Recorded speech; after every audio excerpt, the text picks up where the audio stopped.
जी बेटा। अब 1.9 जो आपका न्यूमेरिकल है, light year is a unit of distance used in astronomy. जी बेटा, एस्ट्रोनॉमी क्या है? आपने स्टेट अगर स्पेस को स्टडी करना चाहते हैं तो ये एस्ट्रोनॉमी में आएगा। और इसी तरह से अगर आप मतलब यूनिवर्स की जो भी फिजिकल चीजें हैं उनको स्टडी करना चाहते हैं तो ये सब एस्ट्रोनॉमी में आता है। जिस तरह आप सैटेलाइट्स को स्टडी करें, स्पेस में जो भी चीजें हैं, जितनी भी चीजें स्टार्स हैं उनको स्टडी करेंगे, सब एस्ट्रोनॉमी में आएगा। ठीक है जी बेटा। तो जी बेटा, वहां पर जो डिस्टेंस का यूनिट इस्तेमाल किया जाता है वो कहता है लाइट ईयर। वैसे तो आपको पता है किलोमीटर इस्तेमाल किया जाता है या मिलीमीटर या सेंटीमीटर, तो इस तरह से इस्तेमाल किए जाते हैं। ये लाइट ईयर क्या है तो इसको हम समझते हैं। It is the distance covered by light in 1 year. ये उसने खुद से ही डेफिनेशन बता दी उसकी कि लाइट ईयर क्या क्या मतलब है। ये डेफिनेशन है लाइट ईयर की। अगर पेपर में आ जाए तो आप लिख सकते हैं, यही डेफिनेशन है। It is the distance covered by light in 1 year.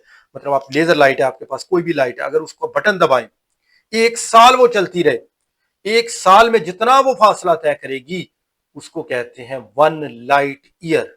ठीक है जी। क्योंकि जो स्पेस है ये अल्लाह ताला ने बहुत बड़ी बनाई है बेटा। आपको पता है स्पेस में मतलब स्पेस आपकी खत्म नहीं होती, करोड़ों अरबों साल लग जाते हैं लाइट को वो भी ट्रेवल करती रहे, लेकिन आपकी स्पेस खत्म नहीं होती। इतनी बड़ी कायनात अल्लाह ताला ने बनाई हुई है ये वाली। इसलिए ये किलोमीटर वगैरह यूज करना तो हमारे बस की बात ही नहीं है, इतने इतने बड़े नंबर्स बनेंगे। इसलिए हम क्या इस्तेमाल करते हैं, लाइट ईयर्स इस्तेमाल करते हैं। ठीक है। Taking the speed of light, वो कहता है स्पीड ऑफ लाइट को फर्ज कर लें कि कितनी है, 3 × 10⁻⁸मीटर पर सेकेंड। कैलकुलेट द डिस्टेंस, मतलब 1 साल में लाइट कितना फासला तय करेगी, वो कहता है वो कैलकुलेट करके बताएं। ये इंपॉर्टेंट आपका न्यूमेरिकल भी है। तो ये पेपर में भी आ सकता है। तो जितने भी अभी तक आपने किए हैं इनमें सबसे अहम ये वाला ही है, आप कह सकते हैं जी बेटा। तो न्यूमेरिकल की तरफ चलते हैं बेटा। स्पीड ऑफ लाइट उसको सी के साथ रिप्रेजेंट किया जाता है। वैसे तो आपको पता है कि स्पीड को आप वी के साथ रिप्रेजेंट करते आए हैं, ये मैंने नीचे लिखा भी हुआ है कि स्पीड को आप हमेशा किसके साथ रिप्रेजेंट करते थे, वी के साथ। तो और वी का फॉर्मूला था distance covered over time taken, total distance over total time taken. तो ये उसका डिस्टेंस को एस के साथ रिप्रेजेंट किया जाता था और टाइम को टी के साथ। तो ये बराबर होता था स्पीड के, वी के। ठीक है। तो अगर इसी को रीअरेंज किया जाए तो आपके पास डिस्टेंस का फॉर्मूला आ जाता है एस। एस किसको रिप्रेजेंट करता है, डिस्टेंस को। ठीक है। और ये टी दूसरी तरफ जाके वी के साथ मल्टीप्लाई हो जाएगा और ये बन जाएगा वी क्रॉस टी। ठीक है बेटा। तो ये आपके पास डिस्टेंस का फॉर्मूला बन गया।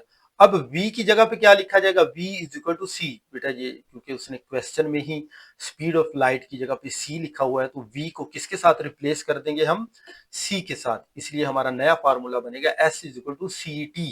ठीक है बेटा। तो ये स्पीड ऑफ लाइट गिवन थी और टाइम टेकन 1 ईयर। तो 1 ईयर के अब ऐसे तो कैलकुलेशन नहीं कर सकते, हमें पता है न्यूमेरिकल में जब भी हम कैलकुलेशन करते हैं तो बेटा एसआई यूनिट्स में करते हैं।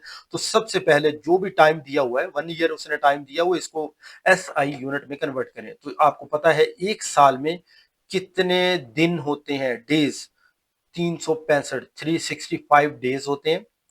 तो ये 1 ईयर को हमने डेज में कन्वर्ट कर लिया। फिर हम 1 ईयर को आवर्स में कन्वर्ट करेंगे तो 24 से मल्टीप्लाई कर देंगे। तो ये आवर्स में मल्टीप्लाई हो गया, कन्वर्ट हो गया। फिर आवर्स को हम मिनट्स में कन्वर्ट करने के लिए 60 से मल्टीप्लाई करेंगे तो ये मिनट्स में कन्वर्ट हो गया। फिर मिनट्स को हम सेकंड में कन्वर्ट करने के लिए फिर से 60 से मल्टीप्लाई करेंगे। तो इन तीनों चारों नंबरों को मल्टीप्लाई करने से जो आपका आंसर आएगा वो ये वाला आंसर है बेटा। ये टोटल सेकंड्स आ चुके हैं। 1 साल में कितने सेकंड होते हैं ये सामने आपके नंबर लिखा हुआ है बेटा, अगर आप याद करना चाहते हैं। तो डिस्टेंस कवर्ड एस। जी बेटा, डिस्टेंस को किसके साथ रिप्रेजेंट करेंगे, एस के साथ रिप्रेजेंट करेंगे। तो ये कितना डिस्टेंस कवर करेगा, तो फॉर्मूला हमने बना लिया है, S is equal to C T. S for distance, C for speed of light, T for time taken.